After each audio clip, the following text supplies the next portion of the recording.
आहारे हमको ढूंढेंगे। इस कार्यक्रम के तहत बहुत सारी हस्तियों पर हमने आपसे बात की है और जानकारी आप तक पहुंचाने की कोशिश की है। और आज जिस व्यक्तित्व पर हम बात करेंगे, इत्तेफाक से कहें, सौभाग्य से कहें या हमारी खुशनसीबी कहें, उनकी सुपुत्री हमारे साथ हैं। नाम अभी नहीं बताऊंगी, पहले परिचय कराऊंगी अपने साथी का, जो कि वरिष्ठ प्रसारण कर्मी हैं। वो हैं हमारे साथ राजीव कुमार शुक्ल। आपका स्वागत है। बहुत बहुत धन्यवाद ऋतु जी, और सभी श्रोताओं को मेरा भी नमस्कार। और जो हमारी खास मेहमान हैं, जिनका नाम ऋतु जी ही बताएंगी, उनका भी स्वागत मैं कर लेता हूँ। अभिनंदन है, स्वागत है अनिल बिस्वास जी की सुपुत्री शिखा बिस्वास बोहरा जी का। बहुत बहुत धन्यवाद ऋतु जी, मुझे भी बहुत खुशी हो रही है यहाँ आकर, क्योंकि इस ऑल इंडिया रेडियो के साथ मेरे पिताजी का बहुत गहरा संबंध रहा है कई सालों तक। और हम भी यहाँ जब बच्चे थे या कॉलेज में पढ़ते थे तब बहुत आया करते थे और मस्तियां करते थे कॉरिडोर्स में घूमते घूमते। बड़ी डांट पड़ती थी बड़ों से, लेकिन हम कहाँ मानते। लेकिन हमारी भी कुछ यादें इस संस्था के साथ जुड़ी हुई है। शिखा जी, आपने देखा होगा कि जब हमने शुरुआत की, हमारी आवाज में आज खनक कुछ ज्यादा है, क्योंकि आज जिस व्यक्तित्व पे हम बात कर रहे हैं वो हमारे आकाशवाणी से जुड़े हुए हैं, अनिल बिस्वास जी। राजीव जी, उनके बारे में शुरुआत में चाहूंगी कि आप कुछ कहें। देखिए, मतलब हम लोग कई व्यक्तित्वों के बारे में बात करते हुए एक शब्द का इस्तेमाल करते हैं, बहुआयामी व्यक्तित्व। और अक्सर वो सही होता है, पर मैं समझता हूँ कि कुछ लोगों पर यह ज्यादा सटीक बैठता है जी। और अनिल बिस्वास जी ऐसा ही एक नाम है जिन पर यह बहुत ही सटीक बैठता है, क्योंकि उनके व्यक्तित्व के अनेक रंग हैं। स्वतंत्रता सेनानी का रंग, जब वो किशोर थे उस अवस्था में वो मुक्ति आंदोलन जो भारत का चल रहा था ब्रिटिश गुलामी के खिलाफ, उसमें शामिल हो गए, कई बार जेल गए। और अंततः जब उनके पिताजी का निधन हुआ, उसके बाद फिर वो 22 साल जो अब बांग्लादेश में है, और तब वो पूर्व बंगाल था, वहाँ जो आपका मैं समझता हूँ शिखा जी पैतृक स्थान पिताजी का वही था। वही है, सही बात है। बोरीशाल। जब अनिल जी की बात होती है, मुझे वो पंक्तियां याद आती हैं, आज हिमालय की चोटी से फिर हमने ललकारा है, दूर हटो है दुनिया वालों, हिंदुस्तान हमारा है। किस्मत का ये कालजयी गीत। अच्छा देखिए, ये जो गीत है ये एक तरह से उद्घोष था उस जमाने में कि दूर हटो ये दुनिया वालों, हिंदुस्तान हमारा है। क्विट इंडिया मूवमेंट तो हुआ ही था 42 में। और शिखा, सबसे बड़ी बात ये थी कि उस दौर में 1943 में जब हम इस गीत की बात करते हैं, बच्चे हों, बूढ़े हों, महिलाएं हों, युवतियां, कोई भी हो, ये गीत हर कोई गाता था और बेहिचक निडर गाता था। आपको इसके रिकॉर्डिंग के बारे में एक रहस्य बताऊं कि जब ये गाना रिकॉर्ड हो रहा था तो बाबा, क्योंकि ऑलरेडी यानी जुगांतर पार्टी में से जुड़े हुए थे, ऑलरेडी स्वतंत्रता की लड़ाई में हिस्सा ले चुके थे, तो उनको, और कवि प्रदीप तो वैसे भी एक राष्ट्रीय यानी कि पेट्रियोटिक टाइप कवि है, तो दोनों जरा यानी कि नाखुश थे कि वो जो दूर हटो में उनको जोश चाहिए था, वो जो पेट्रियोटिक जोश मांग रहे थे वो कोरस वाले नहीं दे पा रहे थे। तो बाबा ने कहा तुम लोग दूर हटो, और प्रदीप जी और वो खुद और अरुण मुखर्जी जो गा रहे थे मेन, तीनों ने मिलके कोरस गाया। क्या बात है, मतलब और उस कोरस में जो जान भरिया ने दूर हटो की, उसी को यानी उसी का सॉर्ट ऑफ ये देती हुई जवाब, जो थ्रो चाहिए उसमें। हाँ, और वो जो बल चाहिए, जो एक राष्ट्र प्रेम की, वो लोग लेकर आए, दूर हटो इस तरह। तो लोग जो उछलते थे उनके यानी कि सीट्स के ऊपर, जब थिएटर में हंगामा होता था, खड़े होकर उछलते थे और चिल्लाते थे दूर हटो है, यही जोश। तो अगर आप दोनों की इजाजत हो तो शुरुआत इस गीत से करते हैं। बिल्कुल। 1943 की फिल्म किस्मत, और इसमें जैसा कि शिखा जी ने बताया कि पार्श्व में जो स्वर हैं वो अनिल जी के भी हैं, प्रदीप जी के भी हैं और अरुण जी के तो हैं। आइए सुनते हैं।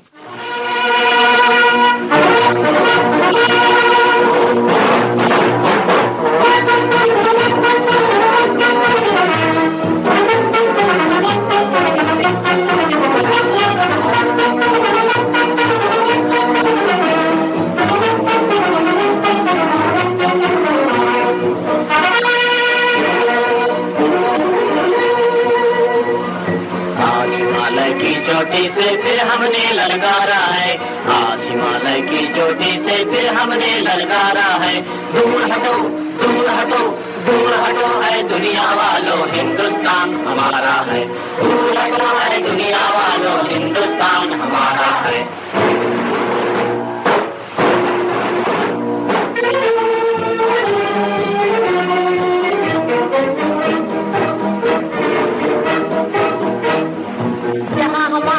ताजमहल है और कुतुब मीनारा है, जहाँ हमारा ताजमहल है और कुतुब मीनारा है, जहाँ हमारे मंदिर मस्जिद सिखों का गुरुद्वारा है, जहाँ हमारे मंदिर मस्जिद सिखों का गुरुद्वारा है, जहाँ हमारा ताजमहल है और कुतुब मीनारा है, जहाँ हमारे मंदिर मस्जिद सिखों का गुरुद्वारा है।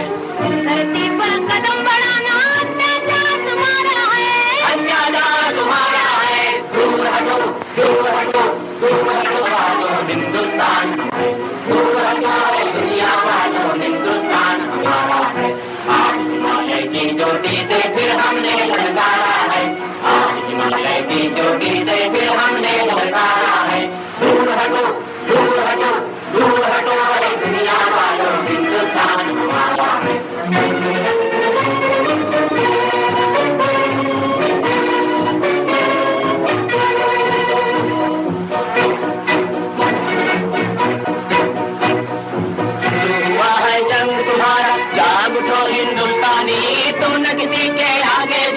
जर्मन हो या जापानी, शुरू हुआ है जंग तुम्हारा, जाग उठो हिंदुस्तानी, तुम न किसी के आगे झुकना, जर्मन हो या जापानी। आज सभी के लिए हमारा यही कौमी नारा है, आज सभी के लिए हमारा यही कौमी नारा है। दूर हटो दूर हटो दूर हटो है दुनिया वालों हिंदुस्तान हमारा है, दूर हटो है दुनिया वालों हिंदुस्तान हमारा है। आज हिमालय की चोटी से फिर हमने ललकारा है, आज हिमालय की चोटी से फिर हमने ललकारा है, दूर हटो दूर हटो दूर हटो।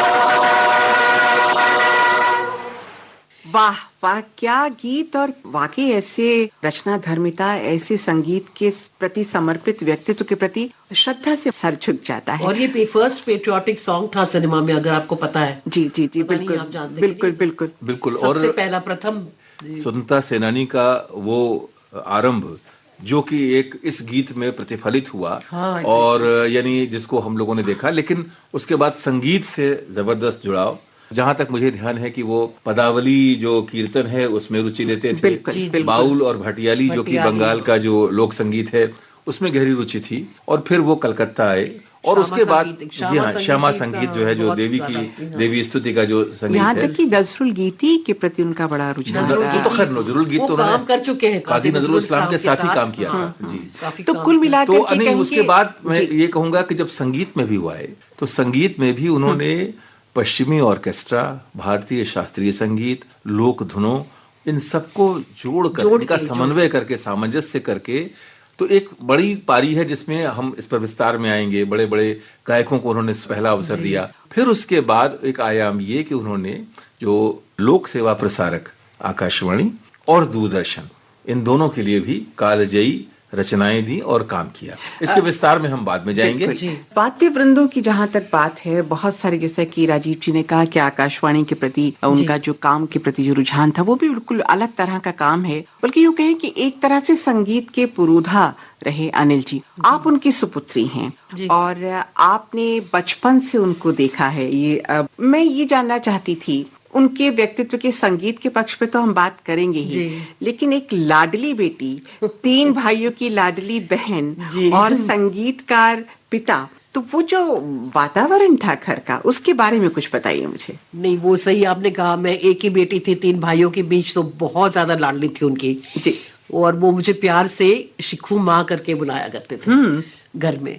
और कोई भी महफिल हो घर में, लेकिन मुझे उनके गोद में जरूर बैठना है। हाँ। तो अभी किसी ने मुझे भेजा एक कटिंग कोई इसके पेपर से कि जिसमें तरत महमूद साहब बैठे, मदन मोहन जी बैठे और सारी गैदरिंग है, बैठक हो रही है, कोई पता नहीं शायद अली अकबर खान सरोद बजा रहे, कुछ ऐसा कुछ था। और मैं उनके गोद में बैठी हूँ आराम से, बड़ों बड़ों के बीच, लेकिन मेरा होना वहां जरूरी हम तो बैठेंगे।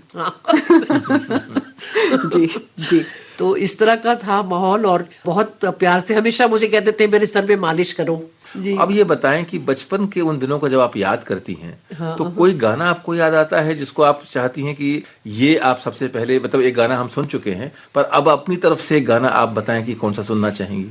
बहुत सारे गाने हैं, क्योंकि मेरी माँ एक प्रोड्यूसर थी, आपको शायद पता होगा। जी जी जी। उन्होंने 4 फिल्में बनाई, लाडली, लाजवाब, हमदर्द, मेहमान, और उनके गाने हमारे घर में बहुत बजते थे।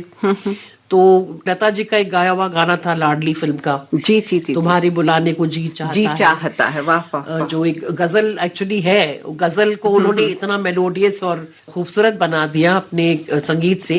जी। लता जी का भी खुद का एक स्वयं उनका एक फेवरेट गाना है, ये बहुत मन पसंदीदा गाना। कई लोग मानते हैं कि लता मंगेशकर जी के व्यक्तित्व के निखार में जी, और क्योंकि कई प्रभावों के साथ उन्होंने शुरू किया था गाना, कहते हैं कि उन्होंने कई उन्होंने कहा ऋतु जी कि लता मंगेशकर के गाने में जो रेंज है, जो उनके स्वर में जो रेंज है, वो संगीतकारों के लिए बहुत सारी संभावनाओं को जन्म देती है। यानी उनके कंपोजिशंस जो हैं उसमें क्या क्या वो कर सकते हैं, ऐसी आवाज जो इतनी ऊंचाई तक जा सकती है, इस तरह मधुरता को बनाए रखते हुए, तो उसमें बहुत सी संभावनाएं बन जाती है। तो अब ये गाना हम सुनते हैं। तो ये गाना सुनेंगे 1949 में फिल्म आई लाडली, और शिखा जी को भी पसंद है, और इत्तेफाक से मुझे भी बहुत पसंद है, और इत्तेफाक से राजीव जी को भी।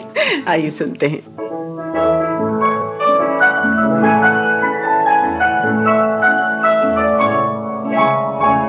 तुम्हारे बुलाने को जी चाहता है, जी चाहता है। तुम्हारे बुलाने को जी चाहता है, जी चाहता है। मुकद्दर बनाने को जी चाहता है, जी चाहता है। तुम्हारे बुलाने को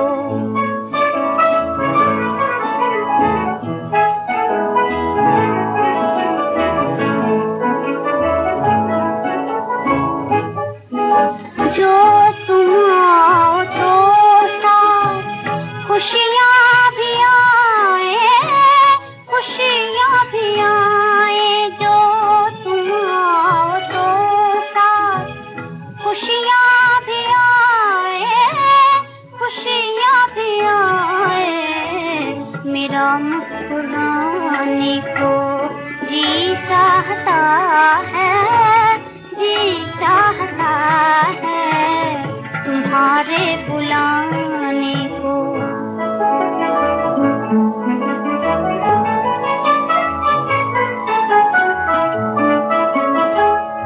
तुम्हारी मोहब्बत में खोई हुई हूँ, खोई हुई हूँ। तुम्हें ये सुनाने को जी चाहता है, जी चाहता है। तुम्हारे बुलाने को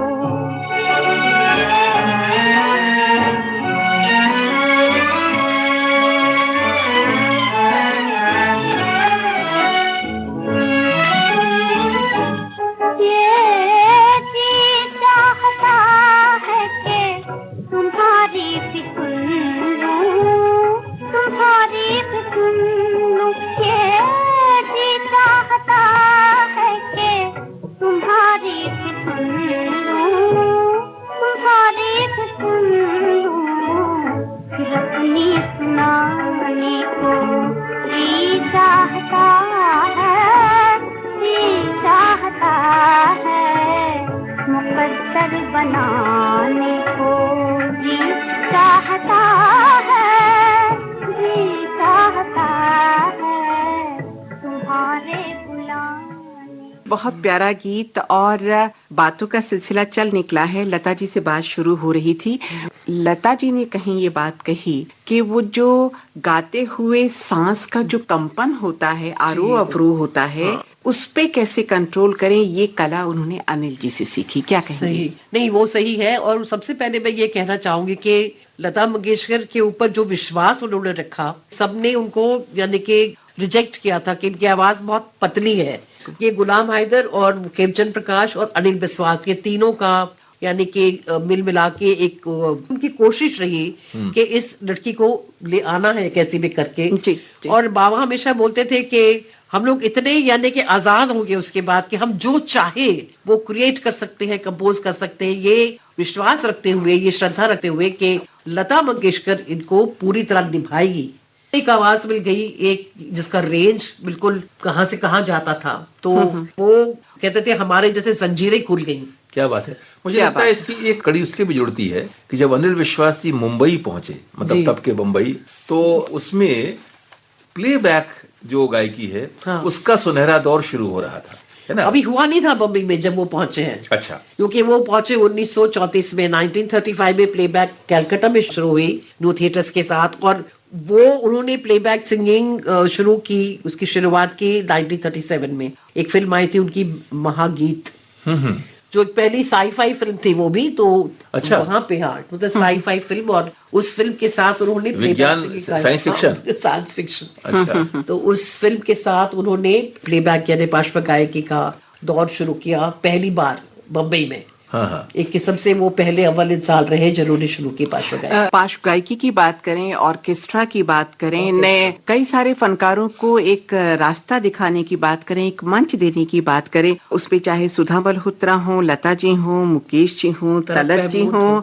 कितने सारे नाम है। अच्छा, इससे पहले कि हम तलत जी पे कुछ बात करें, हाँ, वो लोग जानते नहीं, अमीर भाई कर्नाटकी को भी उन्होंने एक फिल्म में अवसर दिया। एक फिल्म थी रोटी, बेगम अख्तर ने, हाँ जी, वो हालांकि उनका ऐसा कुछ वो कॉन्सर्ट अवतार नहीं था उसको, अख्तरी भाई पैसा मारी थी, कुछ कॉन्ट्रैक्ट मामला था। अरे हाँ, वो अचली थी उनके साथ, यानी मेगाफोन इसके साथ, कंपनी के साथ, और ये गाने रिकॉर्ड हुए HMV के आयोजन, इसलिए कुछ गाने उसमें से हटाने पड़े थे, वो मजबूरी थी। दैट्स राइट, आप सही बोल रहे हैं। तो जब 1943 की बात चली और हमने किस्मत से बात शुरू की, तो मुझे याद आता है जब ये फिल्म लगी, शायद रॉक्सी थिएटर था, जिसमें 3 साल तक लगातार ये फिल्म, 3 साल 10 महीने, यानी उस रिकॉर्ड को शोले ने जाके तोड़ा है। 1975 में बहुत चली, और सारे गाने उसके कितने एक से बढ़कर एक।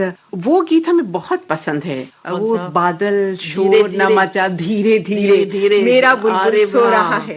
अगर इजाजत हो तो इस गीत को सुनने के बाद बहुत लोकप्रिय हुआ था, बहुत प्रसिद्ध हुआ था ये गीत। बड़ा मीठा गाना है, आइए सुनते हैं। जी।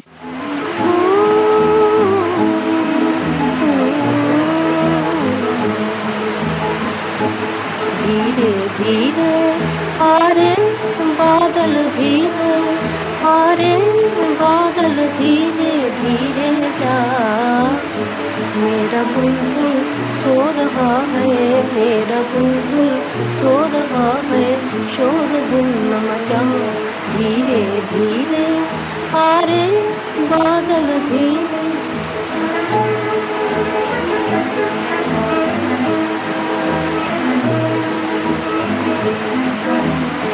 मेरा बुलबुल सो रहा है, बंद कर आँखें, बंद कर आँखें, नींद में डूबी हुई है शरबती आँखें, शरबती आँखें, जा तुझे मेरी कसम, जा तुझे मेरी कसम, मेरी कसम है, जा तुझे मेरी कसम, मेरी कसम है, जा, मेरा बुलबुल सो रहा है, मेरा बुलबुल सो रहा है, शोर गुल न मचा, धीरे धीरे हारे बादल, धीरे हारे बादल, धीरे धीरे जा, मेरा बुलबुल सो रहा है, मेरा बुलबुल सो रहा है, शोर दिल मचा, धीरे धीरे। बहारें हमको ढूंढेंगी, ये है वो कार्यक्रम जो इस समय आप सुन रहे हैं, और हम हैं आपके साथ ऋतु राजपूत, हमारे साथ है हमारी मेहमान शिखा विश्वास बोरा, और हमारे वरिष्ठ प्रसारण कर्मी राजीव कुमार शुक्ल। बात चल रही थी तलत जी की, और हमने रोक दिया था क्योंकि ये एक मीठा सा गीत हमें सुनना था। तलत जी से जब उनका संपर्क हुआ और उनकी आवाज से वो बहुत प्रभावित हुए, उनकी वॉइस की वो लर्जिश, वो कंपन उन्हें बहुत अच्छा लगा। मैंने कहीं पढ़ा था कि एक बार जब गाने की बात आई और तलत जी को अवसर देने की बात आई, तो अनिल दा ने उन्हें बुलवाया और कहा कि भाई तुम गाओ। जब वो गाने लगे तो तलत जी को ये ये अंदर ही अंदर कुंठा थी कि मेरी आवाज कांपती है। मैं आप ठीक बहुत से आगे चले गए हो। उससे पहले हम जी। बात करें जो किस तरह उन्होंने गीत गाया भी वो। हाँ हाँ हाँ ये क्योंकि एक्चुअली तलत महमूद तो न्यू थिएटर्स के जी, ब्लू व्हाइट जी। बॉय थे, वहां से आए हुए थे जब वो कंपनी बंद हो रही थी। तो क्योंकि उनकी आवाज में वो लर्जिश थी, तो काफी संगीतकार उनको नापसंद करते थे। वो कहते थे घबराहट की एक निशानी है, आप नहीं गा पाओगे। तो सबने उनको यानी कि रिजेक्ट कर दिया था और आखिरश हिम्मत करके वो अनिल विश्वास के पास आए। अनिल दा का उस वक्त काफी बड़ा नाम था, तो घबरा रहे थे। अनिल दा ये समझे कि उनको एक्टिंग के लिए वो आए उनके पास, क्योंकि ये ऐसे खूबसूरत नौजवान थे। तो वो बोले कि नहीं नहीं, तुम जाके मेरी बीवी से मिलो, स्टूडियो को काम वही संभालती है। और लिटरली धुतकार दिया उनको अपने, यानी कि जाओ अभी। बाद में किसी ने बताया ये तो लड़का तपन कुमार है जो न्यू थिएटर्स में गाता है। तो तब उसके बाद बोले अरे इसको बुला बुला, मुझे वो लड़का चाहिए, उसके पास एक नायाब चीज है उसके गले में। हाँ हाँ क्या बात है। ट्रेमोलो जो बोलते हैं। तो तलत साहब ने खुद मुझे बताया कि 3-4 बार मुझे जब संदेश आया मैंने बोला मैं नहीं जाऊंगा। फिर फाइनली वो चले गए मिलने के लिए। तब उन्होंने उनको बोला रहे मैं तो तुमको, यानी तुम कमाल करते हो, इतनी खूबसूरत आवाज है। और उन्होंने वो एक्चुअली आरज़ू फिल्म मुकम्मल हो गई थी। यस जी जी मगर जी, उन्होंने प्रोड्यूसर पे हावी होकर कहा कि नहीं, मुझे ये लड़का चाहिए, ये गीत डालना ही है ऐ दिल फिल्म मुझे में। ऐसी जगह ले चल। हाँ बिल्कुल। और दिलीप कुमार के कहते हैं डेट्स नहीं मिलेंगे, वो प्रोड्यूसर बहुत नाराज हो गया। लेकिन देखिए ये उनकी जिद थी कि नहीं मुझे ये डालना है। तो कई लोग अपने जिद से या अपने कुछ विचार से किस तरह और लोगों की किस्मत बना देते हैं। पहले तो कोई संगीतकार उनको लेने के लिए तैयार नहीं था। अब ये गाना ए दिल मुझे ऐसी जगह ले चल जहाँ कोई इतना प्रसिद्ध हुआ, मशहूर हुआ, लोकप्रिय हुआ कि अब सारे संगीतकार चाहते थे कि तलत हमारे लिए गाए। सब हीरो भी चाहते थे। तो उसके बाद वो एक और फिल्म के लिए गए और वहां से जब वापस आए, फिल्म आराम के लिए उनको बुलाया गया था। तब तलत महमूद एकदम सीधा अपनी आवाज सपाट करते, वो गा रहे कंपन गायब हो गई थी। तो बाबा ने बोला कि भाई तुम कौन हो? मैंने तो यहाँ एक तलत महमूद को बुलाया था, लेकिन तुम तो वो हो नहीं। तुम कौन हो मैं तुम्हें नहीं जानता हूँ। जाओ जाओ, अगर तुम्हें कहीं वो तलत महमूद मिल जाए उसको ढूंढ के ले आना मेरे पास। और वो अवाक रह गए एकदम। तो चलिए बातचीत चलती रहेगी और ये लेकिन जिस मजेदार गाने का हमने इतना जिक्र कर लिया, जी जी अब मुझे लगता है हमारे मुस्कुराना श्रोता चाहिए। चाहेंगे। हालांकि श्रोताओं के लिए अपरिचित गाना नहीं, बहुत मकबूल गाना है, बहुत खूबसूरत गाना है, अद्भुत गाना है। नहीं, पर उसके बगैर तो अनिल विश्वास के ऊपर कोई कार्यक्रम नहीं पूरा हो हो ही चलेगा ही सकता। नहीं। मेरे ख्याल 1949 की ये फिल्म थी आरज़ू। हाँ। इस गीत को सुनते हैं और इसी फिल्म का एक और बहुत प्यारा गीत है, वो भी सुना जाएगा। पहले ये गीत। दिल मुझे ऐसी जगह ले चल जहाँ कोई न हो, क्या बात है, अपना पराया, मेहरबाना मेहरबान कोई न हो। ऐ दिल मुझे ऐसी जगह ले चल जहाँ कोई न हो, अपना पराया, मेहरबाना मेहरबान कोई न हो।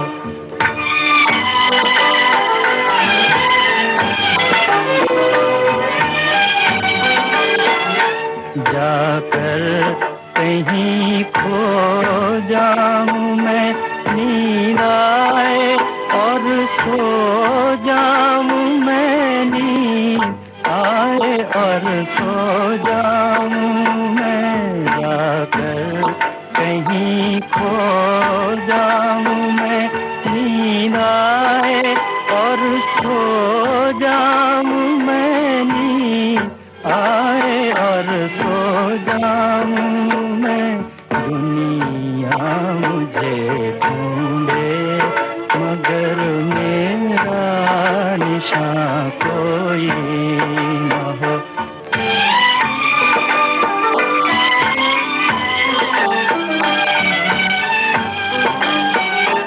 उल्फत का बदला मिल गया, वो गम लुटा वो दिल गया, वो गम लुटा वो दिल गया। चलना है सबसे दूर दूर, अब कारवां कोई न हो। चलना है सबसे दूर दूर, अब कारवां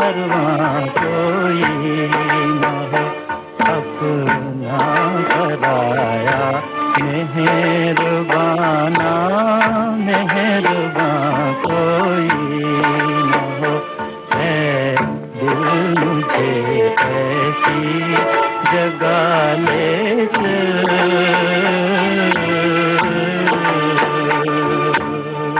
गीत हमने सुना, और जैसा कि मैंने कहा था, इस फिल्म का एक और बहुत प्यारा गीत है, और क्या है वो? शुक्रिया दिल, शुक्रिया है प्यार तेरा। हाँ, वो आराम फिल्म का है। आराम फिल्म का हाँ, गाना है वो। वो मेरे ख्याल से उसी बात पे आ रही थी मैं, कि जी, जब वो तलत साहब ने फिर उनको एक विचार आया कि हाँ अनिल दा जो कह रहे हैं वो सही कह रहे हैं, मुझे अपनी आवाज बदलनी नहीं चाहिए, यानी मैं फिर कोई सारे आम सिंगर्स की तरह हो जाऊंगा। तो वो जब वापस आए तो बोले कि नहीं दादा आप ठीक ही कह रहे थे, मैं अपनी कंपन के साथ ही चलूंगा। वो ट्रेमोलो कहते हैं, विब्राटो कहते हैं, बहुत ही यानी बड़ी कुदरती होनी चाहिए वो किसी के गले में जी। और उसी की वजह से आज तलत महमूद की पहचान बनी है। जो लता जी के लिए उन्होंने कहा कि इस लड़की के पास इसके गले में इतनी रेंज है कि हमारे लिए बहुत कुछ करना अब संभव होगा जो पहले नहीं था। उसी तरह तलत साहब के बारे में उन्होंने समझा कि तलत साहब की आवाज में वो खास बात है, वो ट्रेमोलो है जो आपने कहा, जो इसको नहीं छोड़ना चाहिए। अच्छा, ऐसे याद आता है किशोर दा, एक फरेब फिल्म में जो उनसे गीत गवा दिया, वो जो संजीदा सा गीत था, तो पहले कौन सा सुना? मेरे सुख दुख का संसार। एक्चुअली वो जो हुस्न है भी है उदास उदास मुझे बहुत ज्यादा पसंद है। और आपको एक बता दूं कि किशोर कुमार के 10 टॉप फेवरेट गीतों में से हुस्न भी है, उदास उदास आता है। हालांकि आप मोहब्बत की बस्ती बसाएंगे हम बहुत ही मशहूर और लोकप्रिय हुआ, इसमें कोई संदेह नहीं है, लेकिन मेरी पसंद पूछे आप तो हुस्न भी है, उदास उदास तो सुनेंगे। इसमें पियानो के पीसेस इतने खूबसूरत हैं। जी हाँ बिल्कुल। तो ऐसा है, ये गाना हम आपकी पसंद सुनते हैं और फिर आप मोहब्बत की बस्ती बसाएंगे हम मेरी पसंद सुन लीजिए। सुना दीजिए, मुझे बहुत पसंद है। तो चलिए सभी को खुश होना चाहिए। जी जी जी जी। पहले सुनते हैं हुस्न है उदास उदास। आइए सुनते हैं।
और जैसा कि हमने कहा था कि श्रोताओं के लिए, और जैसा कि राजीव जी ने फरमाइश की थी उनके लिए भी एक मैं बता दूं ना। और इसके पीछे भी एक कहानी है। एक्चुअली जब उन्होंने गाना कंपोज किए ये दोनों, उस वक्त बाबा रिहर्सल कर रहे थे पहले राग माला की, जो हमदर्द में था ऋतु आए ऋतु जाए, मन्ना डे और लता मंगेशकर के साथ। ये गाने की रिहर्सल ही 21 दिन चली है। तो बीच बीच में थोड़ा ब्रेक लेने के लिए उन्होंने 1-2 गाने फरेब के उनको सुनाए। मन्ना दा को बहुत पसंद आए। उन्होंने बोला अगर आप तो हमको दोगे नहीं ये गाना गाने के लिए, आप अपने फेवरेट मुकेश या तलत महमूद को ही दोगे। तो बाबा बोले नहीं, मैं दोनों में से किसी को नहीं दे रहा हूं, मैं ये गाना किशोर कुमार को देने वाला। वाह। तो मन्ना दा बोले कि क्या दादा, किशोर कुमार वो तो एक हास्य यानी कि नायक भी है और गायक भी है, तो वो कैसे इसे संजीदा गाने निभा पाएगा? तो बाबा बोले निभा पाएगा, और अगर नहीं निभाया तो तेरी जूती मेरा सर। क्या बात जी। जब गाना रिकॉर्ड हुआ और मन्ना दा ने उसको सुना गीत को, तो चुप रह गए, खामोश। तो बाबा बोले क्यों, अब क्या हो गया, चुप क्यों बैठा है? तो मन्ना दा बोल कुछ बोलेगा नहीं? मन्ना दा बोले दादा यही बोलूंगा, आपकी जूती मेरा सर। क्या बात है। 4 शब्दों में कितनी बड़ी बात। ये कलाकार का बड़प्पन है जो किसी और कलाकार के लिए इतनी, उस दौर के सारे ही लोग ही ऐसे थे, लोग ही ऐसे थे। वो ह्यूमिलिटी जो है। अब हाँ, जिस गाने के हम जिक्र कर रहे थे, आपने भी किया, आप मोहब्बत की बस्ती बसाएंगे हम, उसमें जो खास तौर पर जो मुझे जो चीज है कि जो उसमें दूर शब्द आता है ना, जिस तरह उसको कंपोज किया गया है ना, इस जमीन से अलग आसमानों से दूर। ये अनिल दा की खासियत थी, जो शब्द को यानी कि एक संगीतमय तरीके से उभारना ताकि उसका अर्थ समझ में आए। ये इन्होंने कई जगह इस्तेमाल किया है। एक और सुरैया का भी गीत था, वो भी आप सुना सकते हैं बाद में, दूर पपीहा बोला। आहा, दूर जी पपीहा। हाँ, बिल्कुल सुनाइए, जिसमें उन्होंने दूर जो खींच के लगाया, यानी दूरी का एहसास दिलाया गीत में। जी जी जी। तो पहले ये गीत, तो पहले झूम कर, वो एक हाँ, अनोखा जी, प्यार हाँ। में गीत था। तो मोहब्बत की बस्ती पहले बसा। चलिए।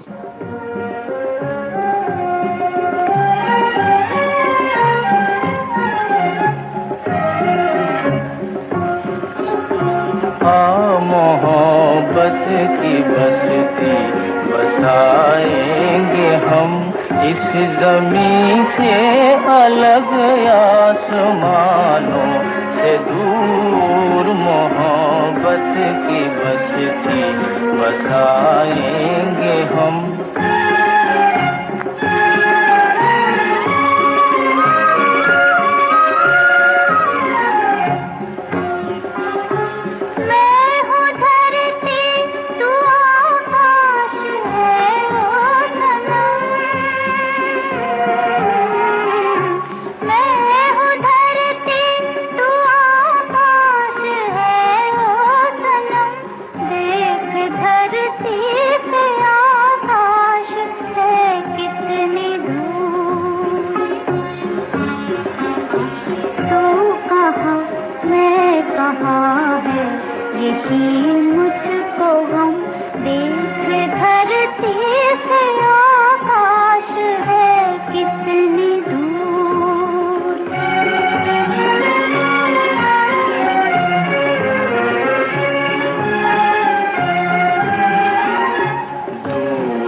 कोई नहीं है जहाँ मिल रहे हैं, वहाँ पर ज़मीन आसमां मिल रहे हैं, वहाँ पर ज़मीन आसमां। छुप के दुनिया से फिर क्यों न मिल जाए हम, इस ज़मीन से अलग आसमानों से दूर। मोहब्बत की बस्ती बसाएंगे हम।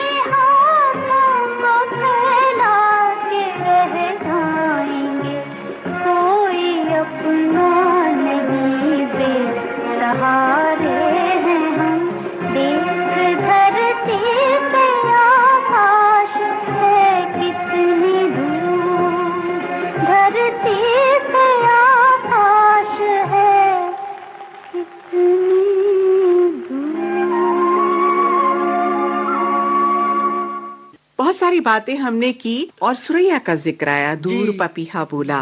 उस गीत की आपने बात की, तो उस गीत को भी यहाँ इस बिंदु पर सुनते हैं, इस पड़ाव पर सुनते हैं और फिर बातचीत आगे बढ़ती है। जरूर, अवश्य।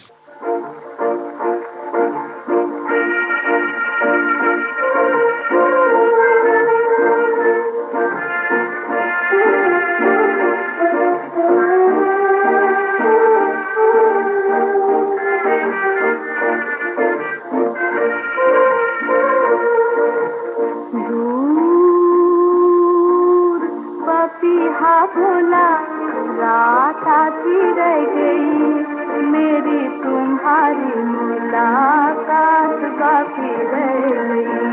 दूर पपीहा बोला रात आती रह गई, मेरी तुम्हारी मुलाकात बाकी रह गई।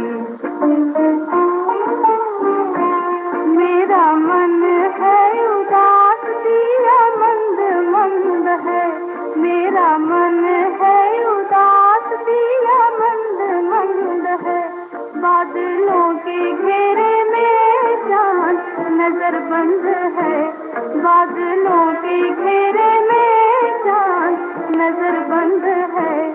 बादल आए पर बरसात बाकी रह गई, बादल आए पर बरसात बाकी रह गई, मेरी तुम्हारी मुलाकात बाकी रह गई। दूर पपीहा बोला,